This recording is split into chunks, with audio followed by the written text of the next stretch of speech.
नमस्कार, आप देख रहे हैं हरियाणा न्यूज और आपके साथ मैं अनु चौधरी। और वक्त हो चला है सुपरफास्ट 100 का। हरियाली तीज श्रावण मास में शुक्ल पक्ष की तृतीया तिथि को मनाई जाती है। इस दिन सुहागिन महिलाएं अपने पति की लंबी उम्र के लिए व्रत रखती हैं। आज धूमधाम से मनाई जा रही है हरियाली तीज। मेहंदी, नृत्य और गायन का कार्यक्रमों का किया जा रहा है आयोजन। भगवान शिव और पार्वती की हो रही है आराधना। हरियाली तीज के शुभ मुहूर्त पर भगवान शिव और मां पार्वती की पूजा करने से सारी मनोकामनाएं पूरी होती हैं। तीज पर शहर में घेवर की खूब बिक्री हुई है। छोटी दुकान हुई है बड़ी, लोगों ने जमकर घेवर खरीदा। सुबह से शाम तक घेवर की दुकानों पर भीड़ लगी रही। यमुनानगर में महिला थाने में धूमधाम से पहली बार हरियाली तीज त्योहार मनाया गया। वहीं इस मौके पर हमेशा वर्दी में दिखने और काम में व्यस्त रहने वाली महिला पुलिस डीजे की धुन पर जमकर थिरकती नजर आई। इस अवसर पर एसएचओ महिला पुलिस समेत सभी महिला पुलिस कर्मचारियों ने तीज का त्योहार मनाया।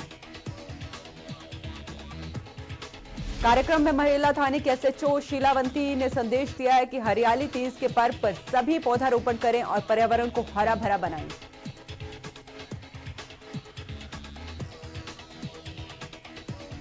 हिसार में शहीद सुरेंद्र का अंतिम संस्कार, लोगों ने नम आंखों से दी शहीद को विदाई। जम्मू कश्मीर में ड्यूटी के दौरान हुए थे शहीद।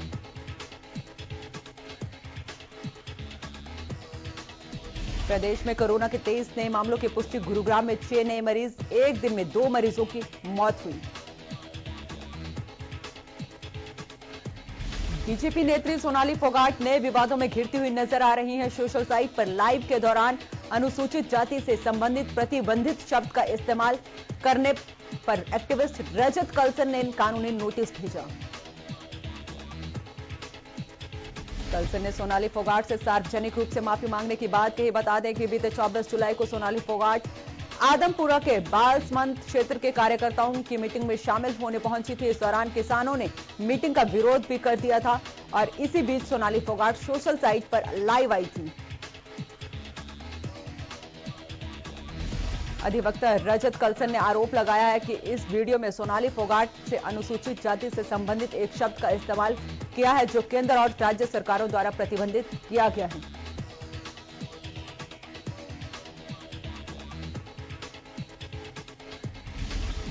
भवानीखेड़ा पुलिस ने एक व्यक्ति को 1 किलो 900 ग्राम चर्स के साथ गिरफ्तार किया है। पुलिस ने शख्स के खिलाफ मुकदमा दर्ज कर छानबीन शुरू कर दी है। थाना प्रभारी रविंद्र कुमार ने बताया कि भवानीखेड़ा पुलिस को गुप्त सूचना मिली थी कि एक शख्स भवानीखेड़ा में नशीला पदार्थ लेकर आ रहा है। सूचना के आधार पर पुलिस ने भवानीखेड़ा में तोशाम टी पॉइंट पर नाकाबंदी की। नाकाबंदी के दौरान पुलिस ने एक शख्स को पकड़ा और उसकी तलाशी ली। इस दौरान उसके कब्जे से 1 किलो 900 ग्राम चर्स बरामद की गई। बहरहाल आरोपी के खिलाफ एनडीपीएस एक्ट के तहत मुकदमा दर्ज कर लिया गया है और आगे की कार्रवाई की जा रही है।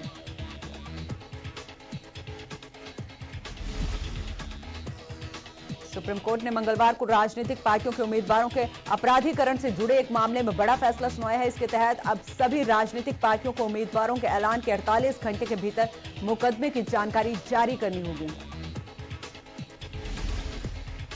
सुप्रीम कोर्ट ने निर्देश दिया है कि सांसदों और विधायकों के खिलाफ कोई आपराधिक मामला संबंधित हाईकोर्ट की मंजूरी के बगैर वापस नहीं लिया जा सकता है। शीर्ष अदालत के इस फैसले का उद्देश्य राजनीति में अपराधीकरण को कम करना है। गौरतलब है कि फरवरी 2020 के फैसले में सुप्रीम कोर्ट ने सभी राजनीतिक पार्टियों को आदेश दिया था कि उम्मीदवारों के चयन के 48 घंटों के भीतर या नामांकन दाखिल करने की पहली तारीख से कम 2 सप्ताह पहले उनका विवरण प्रकाशित करना होगा। लेकिन मंगलवार के फैसले में सुप्रीम कोर्ट ने स्पष्ट कर दिया है कि राजनीतिक पार्टियों को उम्मीदवारों के ऐलान के 48 घंटे के भीतर मुकदमों की जानकारी देनी होगी।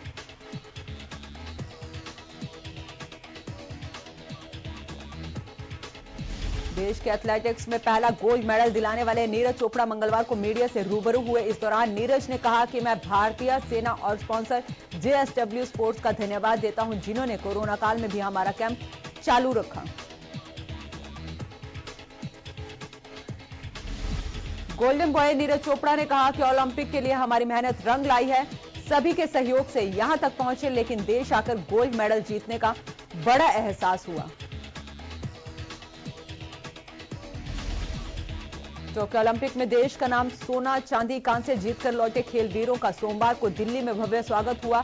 यहां से पदक वीर सीधे अशोका होटल पहुंचे, जहां उन्हें खेल मंत्री अनुराग ठाकुर ने सम्मानित किया।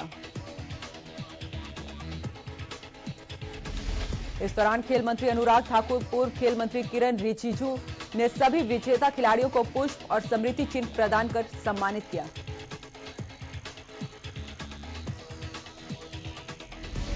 सम्मान समारोह में सबसे पहले खेल मंत्री अनुराग ठाकुर ने कांस्य पदक विजेता पहलवान बजरंग पुनिया को सम्मानित किया। टोक्यो ओलंपिक में बॉक्सिंग में कांस्य जीतने वाली लवलीना को भी खेल मंत्री अनुराग ठाकुर ने सम्मानित किया।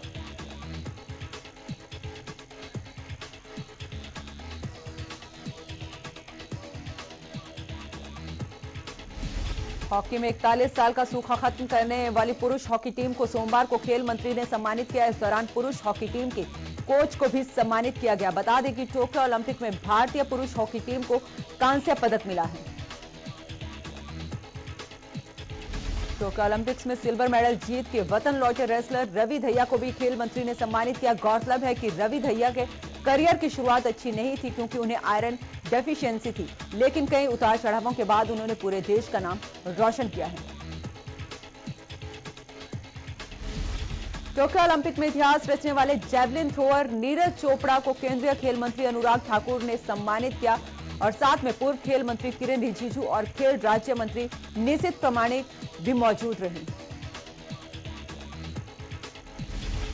गोल्डन बॉय नीरज चोपड़ा ने मंच पर आकर सबसे पहले अपना मेडल दिखाया और कहा कि उस दिन से मैं अपना मेडल जेब में रखकर घूम रहा हूं, आज भी उसे दिखाना चाहता हूं।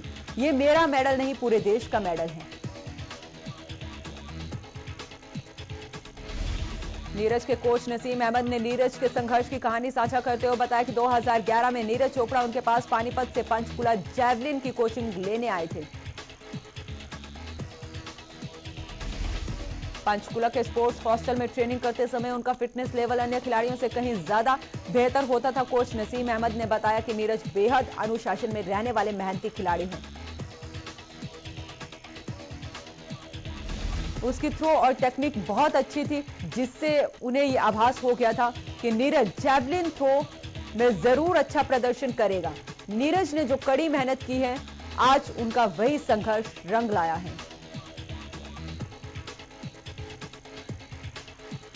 पलवल में अनुसूचित जाति और अन्य पिछड़ा वर्ग कल्याण विभाग की ओर से मुख्यमंत्री शगुन विवाह योजना चलाई जा रही है। इस योजना के अंतर्गत पात्रों को लाभ दिया जा रहा है। वहीं इस बारे में जिला अंत्योदय अधिकारी ने बताया कि इस योजना के अंतर्गत समाज के सभी वर्गों के व्यक्तियों को उनकी बेटियों की शादी के मौके पर अनुदान दिया जाता है। इसके अनुसार अनुसूचित जाति BPL परिवार के लिए 51,000 रुपए, सभी वर्गों की विधवा और बेसहारा महिलाओं के लिए 51,000 रुपए, महिला खिलाड़ी के लिए 31,000 रुपए, सामान्य एवं पिछड़े वर्ग BPL के लिए 11,000 रुपए जाते हैं।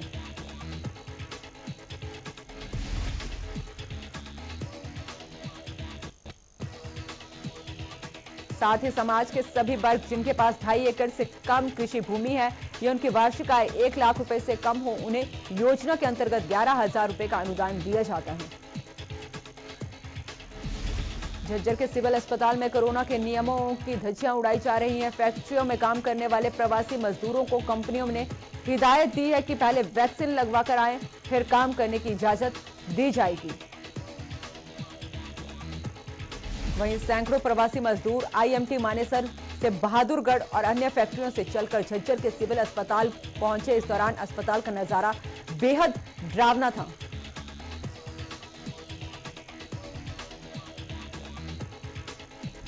रक्षाबंधन पर प्रदेश सरकार ने महिलाओं को बड़ा तोहफा देने का ऐलान किया है। परिवहन मंत्री मूलचंद शर्मा ने कहा कि महिलाओं को रक्षाबंधन पर मुफ्त बस यात्रा की सौगात दी जा रही है।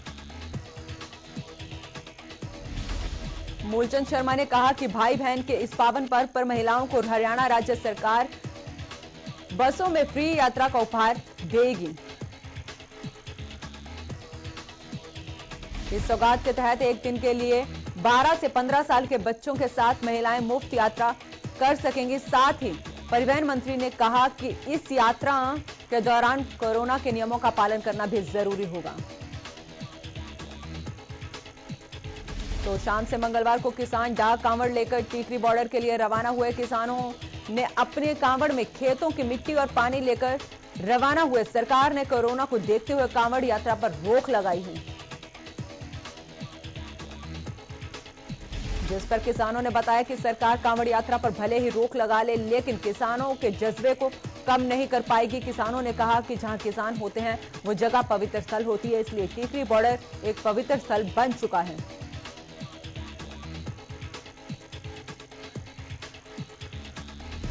वहीं किसानों ने यह भी कहा कि किसान सोई हुई सरकार को जगाना चाहते हैं। साथ ही किसानों ने बीजेपी पर तंज कसते हुए कहा कि जो कभी तिरंगा के लिए तैयार नहीं थे वो तिरंगा यात्रा निकाल रहे हैं। कैथल के उपमंडल कलायत में बीजेपी ने तिरंगा यात्रा निकाली। इस तिरंगा यात्रा में बीजेपी के प्रदेश अध्यक्ष ओपी धनखड़ और राज्य मंत्री कमलेश ढांडा ने शिरकत की। यह यात्रा कलायत के अनाज मंडी से शुरू होकर वीर महाराणा प्रताप चौक पर जाकर खत्म हुई। इस दौरान ओपी धनखड़ ने कहा कि तिरंगा यात्रा को लेकर युवाओं में बहुत जोश है। लोग तिरंगा यात्रा में शामिल होकर तिरंगे के प्रति अपना सम्मान प्रकट कर रहे हैं और शहीदों को अपनी श्रद्धांजलि दे रहे हैं। पिहोवा में देश के सैनिकों और शहीदों के सम्मान में बीजेपी की ओर से हरियाणा के खेल एवं युवा मंत्री संदीप सिंह के नेतृत्व में पिहोवा विधानसभा में तिरंगा यात्रा निकाली गई। देश के योद्धाओं के सम्मान में हजारों की तादाद में लोगों ने हिस्सा लिया है। यात्रा पैदल मार्च के रूप में सिंचाई विभाग के विश्राम गृह से शुरू होकर मेन चौक पर बाजार से होते हुए शहीद स्मारक तक पहुंची। खेल मंत्री संदीप सिंह ने हाथ में राष्ट्रीय ध्वज लेकर खुद तिरंगा मार्च की अगुवाई की है। उन्होंने कहा कि इतिहास गवाह है कि जब भी देश की शान पर खतरा आया है तो भारत मां के लिए कुर्बानी देने वाले हरियाणा के जवान भी कभी पीछे नहीं रहे। रेवाड़ी में बीजेपी ने तिरंगा यात्रा का आयोजन किया। शहीद तुलाराम पार्क में शहीद स्मारक व तुलाराम की प्रतिमा पर पुष्पांजलि अर्पित करने के बाद बीजेपी ने शहीद सम्मान तिरंगा यात्रा निकाली। पूर्व मंत्री जसवंत सिंह के नेतृत्व में तिरंगा यात्रा निकाली गई। इस मौके पर बीजेपी नेताओं ने बताया कि शहीद तिरंगा यात्रा का मकसद क्या है। बीजेपी ने कहा शहीदों के बलिदान को याद करना, युवाओं को शहीदों से प्रेरणा लेनी चाहिए। इस तिरंगा को खातिर देश के लाखों युवाओं ने अपना सर्वोच्च सब कुछ न्यौछावर कर दिया ताकि हमारा तिरंगा हमेशा ऊंचा रहे। कांस्टेबल भर्ती में पेपर लीक मामले के विरोध में प्रदेश के कई हिस्सों में छात्र सड़कों पर उतरे हैं और जमकर प्रदर्शन किया। छात्रों ने अधिकारियों को सीएम के नाम ज्ञापन सौंपकर मामले में सही जांच की मांग की है। छात्रों का कहना है कि पेपर लीक होने की वजह से उन्हें काफी दिक्कतें उठानी पड़ती हैं। परीक्षाओं के लिए उम्र सीमा तय की गई है, जबकि पेपर आगे बढ़ने से उनके लिए परेशानियां खड़ी हो जाती हैं। करनाल में छात्रों ने सिपाही भर्ती परीक्षा रद्द होने के विरोध में जबरदस्त प्रदर्शन किया है और सरकार के नाम प्रशासनिक अधिकारियों को ज्ञापन सौंपा। प्रदर्शनकारी छात्रों ने मांग की है कि इसमें शामिल होने को जल्द से जल्द पकड़ा जाए और जल्द से जल्द नए पेपर की तारीख घोषित की जाए। नांगल चौधरी के गांव मुसनोता में मंगलवार को खनन लीज की जन सुनवाई होनी थी, लेकिन इससे पहले ही ग्रामीणों ने खनन संचालक कंपनी द्वारा लगाए गए टेंटों को उखाड़ फेंका। हंगामा होते देख लीज संचालक के बड़े भाई और बीजेपी नेता मौके पर पहुंचे। इस दौरान उनके साथ भारी संख्या में पुलिस बल भी मौजूद रहा। वहीं मौके पर विरोध कर रहे सैकड़ों ग्रामीणों ने जिला प्रशासन को चेतावनी देते हुए कहा कि वो किसी भी सूरत में खनन नहीं होने देंगे, जिसके बाद अधिकारियों को बैरंग ही लौटना पड़ा। गोहाना में ट्रेड यूनियनों के आह्वान पर हरियाणा रोडवेज वर्कर यूनियन के इंटक रोडवेज कर्मचारियों ने बस डिपो पर भारत बचाओ अभियान के तहत प्रदर्शन किया। इस दौरान केंद्र सरकार के कर्मचारी, किसान और मजदूर विरोधी नीतियों के खिलाफ प्रदर्शन भी किया था। साथ ही रोडवेज के तीनों कर्मचारियों ने तीनों कृषि कानूनों को वापस लेने की मांग की है। कर्मचारी नेताओं ने कहा कि केंद्र और प्रदेश सरकार अपनी हठ धर्मिता पर अड़ी हुई है। उन्होंने कहा कि सरकार को किसानों और मजदूरों के बारे में सोचना चाहिए।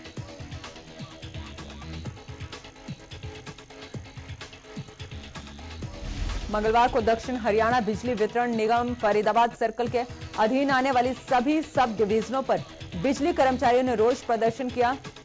इस दौरान बिजली कर्मचारियों ने अपना रोष जाहिर करते हुए जोरदार प्रदर्शन और नारेबाजी की। Haryana state electricity board workers union के आह्वान पर घोषित कार्यक्रमों को लेकर यूनियन के बैनर तले बिजली अधिनियम बिल 2021 के विरोध में प्रदेश सरकार के खिलाफ नारेबाजी की गई।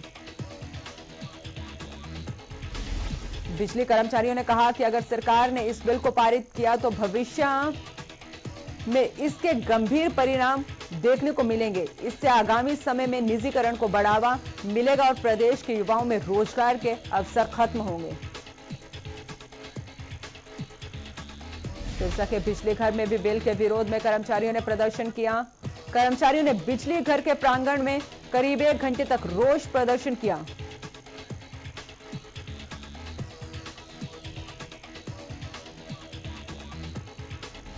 हरियाणा कर्मचारी महासंघ के जिला सचिव देवीलाल बिरड़ा ने मीडिया से बातचीत में कहा कि कोरोना की आड़ में सरकार कर्मचारियों को प्रताड़ित कर रही है, निजीकरण को बढ़ावा देने का काम कर रही है। बहादुरगढ़ में बिजली विभाग के कर्मचारियों ने 2 घंटे की सांकेतिक हड़ताल की। बिजली कर्मचारी बिजली कार्यालय के सामने 2 घंटे धरने पर बैठकर सरकार के खिलाफ जमकर नारेबाजी की। कर्मचारियों का कहना है कि सरकार बिजली विधेयक के जरिए बिजली विभाग का निजीकरण करना चाहती है, जिससे न सिर्फ कर्मचारियों का बल्कि आम लोगों का भी नुकसान होगा। कर्मचारियों ने बताया कि अगर सरकार ने मांगे नहीं मानी तो बिजली विभाग के कर्मचारी वर्क सस्पेंड करेंगे और लंबे समय तक हड़ताल चलाएंगे, जिससे कर्मचारियों की सांकेतिक हड़ताल से कार्यालय के कार्यों पर असर पड़ेगा। All Haryana power corporation worker union संबंधित सर्व कर्मचारी संघ के स्टेट कमेटी के आह्वान पर बिजली बिल 2021 के विरोध में प्रदर्शन किया गया, जिसकी अध्यक्षता सब यूनिट प्रधान ने की। मीटिंग को संबोधित करते हुए यूनिट 1 प्रधान नरेश महला ने कहा कि बिजली विभाग का निजीकरण कर्मचारी और आम जनता के हित में कभी नहीं हो सकता। इससे भविष्य का रोजगार प्रभावित होगा और ठेकेदारों की मनमानी बढ़ेगी, जिसका खामियाजा स्वास्थ्य विभाग पहले से ही भुगत रहा है। उन्होंने बताया कि बिजली बिल 2021 के लागू होने से खेतीबाड़ी में मिलने वाली सब्सिडी खत्म हो जाएगी, जिसका सीधा असर किसानों पर पड़ेगा। टोहाना में कृषि विभाग ने अनाज मंडी के नजदीक की दुकानों से दवाइयों का सैंपल लिए, जिसके बाद इनको जांच के लिए लैब में भेजा जाएगा। विभाग के अनुसार रिपोर्ट आने के बाद आगामी कार्रवाई की जाएगी।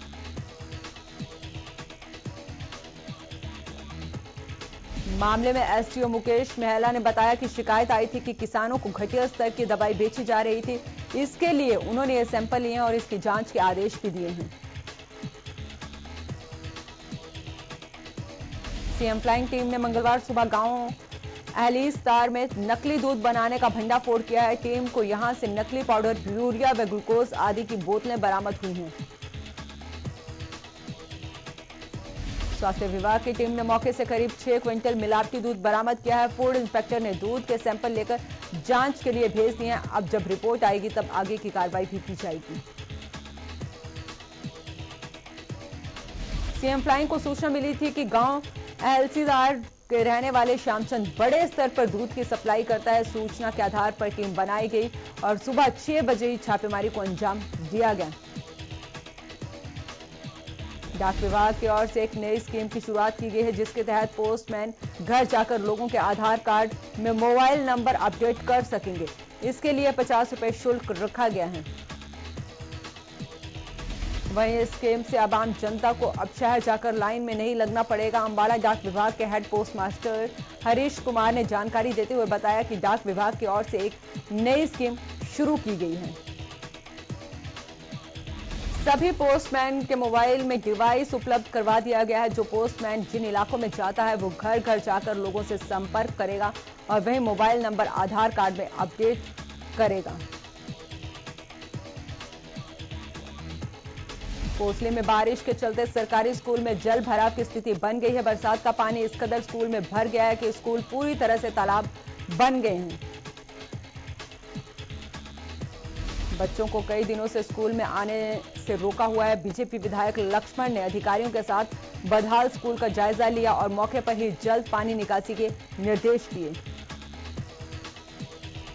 गौरतलब है कि कोसली में 23 अगस्त को तेज बरसात हुई थी। स्कूल से पंप लगाकर पानी निकाला ही जा रहा था। किसी बीच 29 तारीख को फिर बारिश हुई, स्कूल को फिर से पानी से लबालब भर दिया। कुंडली थाना क्षेत्र के एक गांव में 2 नाबालिग बहनों के साथ पहले सामूहिक दुष्कर्म किया गया और फिर उनको फसलों में छिड़काव वाला कीटनाशक जबरन पिला दिया गया। हालात बिगड़ने पर दोनों पीड़िताओं को दिल्ली के अस्पताल में भर्ती कराया गया, जहां उपचार के दौरान उनकी मौत हो गई। परिवार के लोगों ने पुलिस को मामले की सूचना दी थी। शक होने पर पुलिस ने पोस्टमार्टम कराया तो सामूहिक दुष्कर्म के बाद कीटनाशक के प्रभाव से मौत होने की बात सामने आई। परिवार ने 4 लोगों के खिलाफ दुष्कर्म और हत्या की शिकायत दर्ज कराई है। साथ ही ये भी बताया कि आरोपियों ने परिवार को किसी को कुछ बताए जाने पर हत्या की चेतावनी दी थी।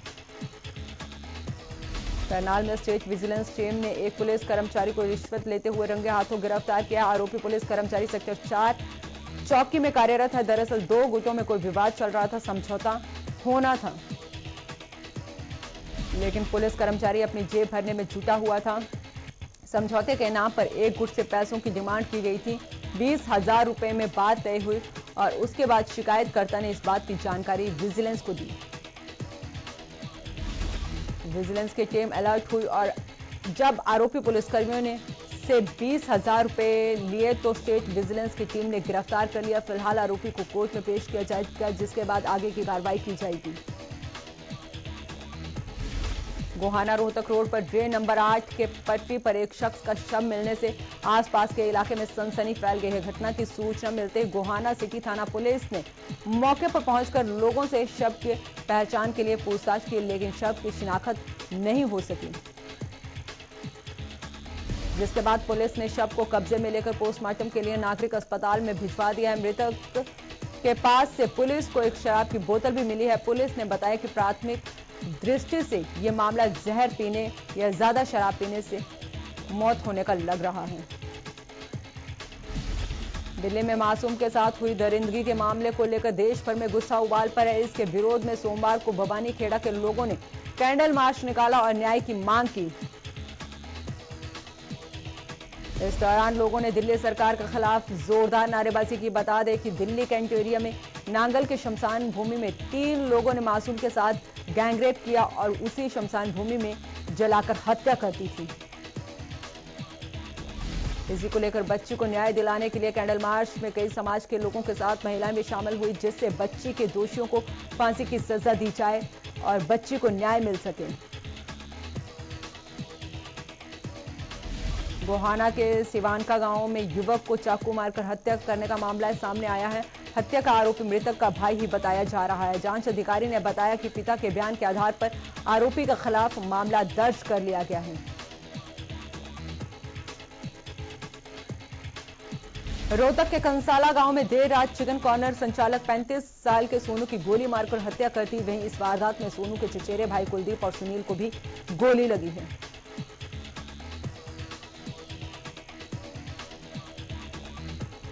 घायलों को पीजीआई में दाखिल कराया गया। फिलहाल पुलिस मामले की जांच में जुटी है। घायल सुनील के पिता ने बताया कि गांव के ही एक युवक से सुनील का किसी बात को लेकर विवाद हो गया था।